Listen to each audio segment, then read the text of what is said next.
कुछो नहीं बचतौ, साई के आगू में नखरा नहीं छजतौ। हेगे करे छे बियाह जन कुछो नहीं बचतौ, साई के आगू में नखरा नहीं छजतौ। बैठल जे रहबे ऐठल सब उतार देतौगे, हेगे बैठल जे रहबे ऐठल सब उतार देतौगे।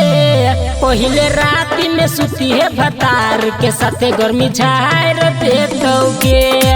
पहिले राति में सुती है भतार के साथे गर्मी झाड़ देतौगे। आदर्श रिकॉर्डिंग स्टूडियो।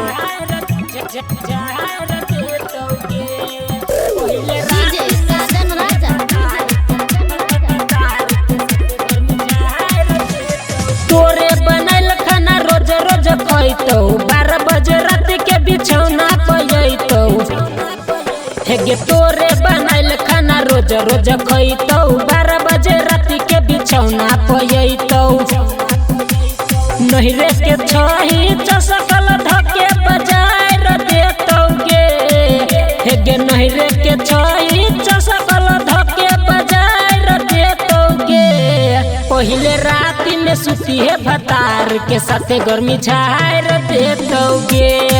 पहिले राति में सुती है भतार के साथे गर्मी झाड़ देतौगे। आदर्श रिकॉर्डिंग स्टूडियो।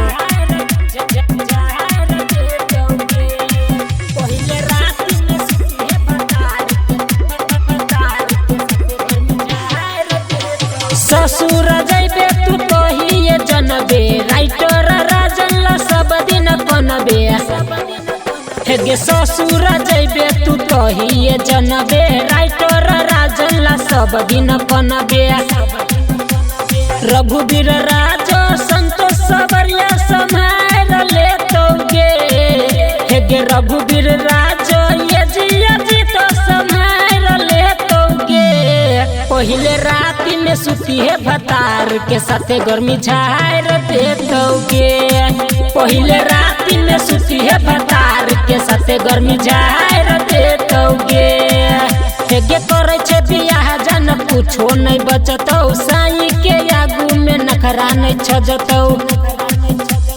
बैठल जे रहबे ऐठल सब उतार देतौगे, हेगे बैठल जे रहबे ऐठल सब उतार देतौगे।